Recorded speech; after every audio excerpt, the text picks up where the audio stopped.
नमस्कार दोस्तों, आपका मेरे YouTube चैनल पे एक बार फिर से स्वागत है। इस वक्त एक बहुत बड़ी खबर आ रही है यूक्रेन से।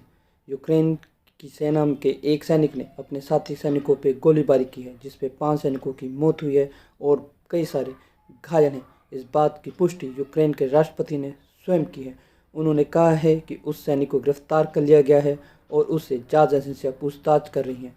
घायलों का निजी अस्पताल में इलाज किया जा रहा है। इसी बीच Canada, UK, USA, France, Germany ने अपने राजनयिकों और उनके परिवार को जल्द से जल्द यूक्रेन और रसिया को खाली करने के लिए कहा है।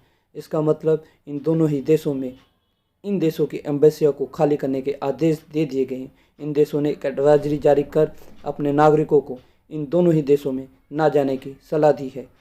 वहीं जो बाइडेन ने यूक्रेन के राष्ट्रपति से फ़ोन पर बात की है और उन्हें कहा है कि अमेरिका उनकी सॉवरेनिटी और सीमाओं की रक्षा के लिए उसके साथ है और उसकी हर मदद की जाएगी। इसी बीच अमेरिकी राष्ट्रपति जो बाइडेन ने 300 मिसाइलों की एक बहुत बड़ी खेप यूक्रेन भेजी है, जिससे रसिया और नाराज़ हो गया है।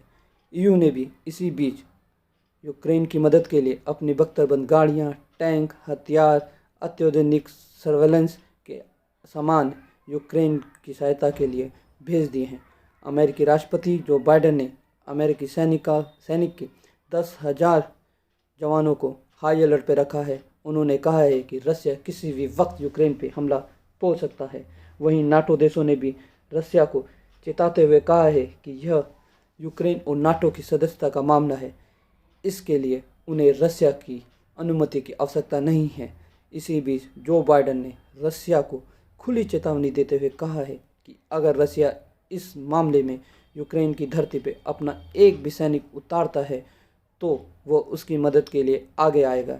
इसलिए रसिया को विश्व शांति को बनाए रखने के लिए अपने सैनिकों को यूक्रेन के बॉर्डर से हटा लेना चाहिए। वहीं दोस्तों, रसिया के राष्ट्रपति पुतिन ने आज अपने जनरलों के साथ एक अहम बैठक की है और आगे की रणनीति पे फैसला लिया है। इस वक्त यूक्रेन के बॉर्डर पे रसिया के 1.25 लाख सैनिक मौजूद हैं, जिनमें 1 लाख सैनिक फौज के, जबकि 25,000 वायुसेना और नौसेना के हैं। यूक्रेन के बॉर्डर पे इतना बड़ा सैन्य जमावड़ा है कि इससे तीसरे विश्व युद्ध की आशंका जताई जा रही है। वहीं यूक्रेन के राष्ट्रपति ने कहा है कि सभी पक्षों को शांति बनाए रखना चाहिए और इस मामले को शांतिपूर्ण हल निकालना चाहिए।